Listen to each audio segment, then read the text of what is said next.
There is nothing wrong with fantasy. She came to me in a sensual dress while I was praying as a Muslim. But okay, let's change the scenario. Let's make it more real.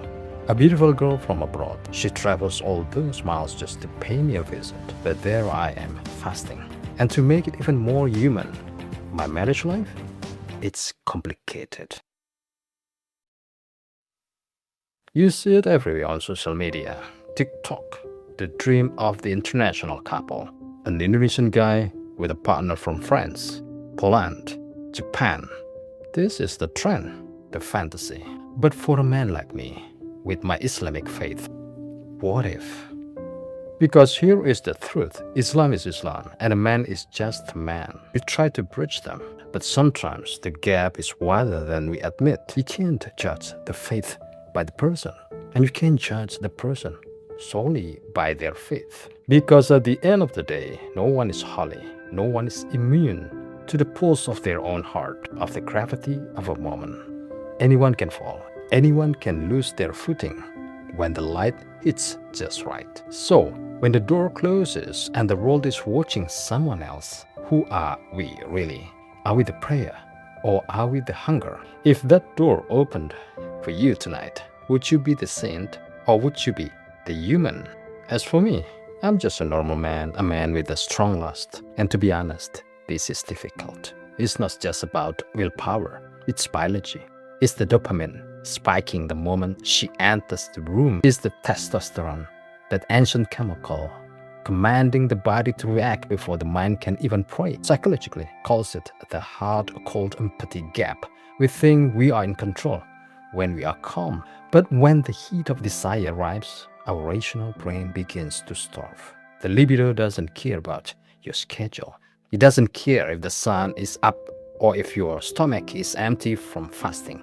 It's a primal engine running on a million years of evolution, designed to override everything else. So when that biological fire meets a spiritual boundary, which one burns out first? Can a man truly be the master of a house that is currently on fire? Or are we all just one heartbeat away from forgetting who we promised to be? I'm not a saint. I'm not a holy man. I grew up watching Hollywood movies. And let's be real. When a scene gets hot, when the tension peaks, I don't look away. The dark cinema, surrounded by the story, who actually wants to miss the scene? Trying to distract yourself in that moment feels silly. But then, there is the other side, the side that remembers the teachings. In Islam, we are told to lower the gaze. It's not just a rule, it's a shield. Because every look is a seed, and every seed wants to grow into fire. The consequences aren't just about sin, it's about the soul losing its peace. The more we consume, the more the heart becomes a restless desert, never satisfied. So what is the solution?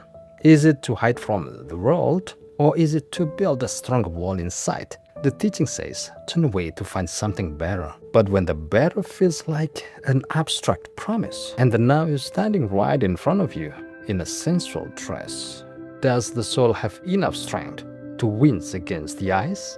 Or is the struggle itself the only thing that makes us human? Now imagine she's naive. She knows nothing of my world, my faith, or the lines I've drawn for myself. In her eyes is just a moment, in mine is a crossroads. I feel the urge to guide her, to explain that in my path there is no compulsion. I can't force her to see what I see, but sooner or later, we have to talk about the direct approach. We have to talk about Zina. It is the one thing every Muslim man tries so hard to avoid. It's the boundary we are told never even to approach. But there is the dilemma that weighs me down. My own marriage is broken. The warmth is gone. The house is cold. When you are starving for connection at home, a forbidden meal feels 10 times more tempting. The heart is weak, the marriage is fractured, and the lust is screaming.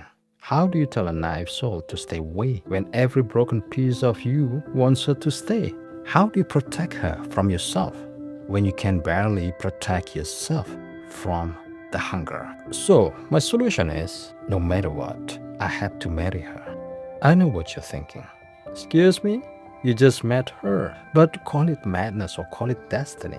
I am not a man if I give up now. My plan, it's not simple, but it's the only way I see through this fog. First, I want her to find the path I walk. I want to convert her to Islam. But remember, there is no compulsion, no force. I want to show her the beauty of the faith through the actions, not my demands. I want her to choose the lights because she sees it reflected in how I treat her, how I respect her, and how I protect her. Second, if she has the savings, because let's be honest, I happen to be broke right now. We rent a small house, a place to start over, a sanctuary where we can build something from nothing. And after that, marriage. I will work harder than I ever have.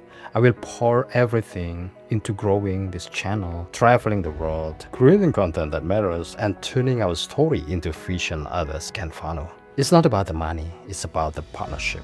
Building a life where life struggle actually means something because you're doing it together. And third, I divorced my wife. Does that sound cold? Does it sound too serious? The truth is we are already standing on the edge. In my faith, I have already given 2 talak. Talak is the formal declarations of divorce. The first and second are warnings, a chance to reconcile, a wake-up call to fix what is broken. But it's a heavy word. Once the third is spoken, the gate closes. The bond is finished. I am one word away from a point of no return. So here I am, a man with a broken marriage, a broken pocket, but a heart that is suddenly dangerously awake. Wait, I can hear you saying it already. Bro, you're crazy. Is this actually your real life story? What do you think? Is this a confession? Or just a very wild what if?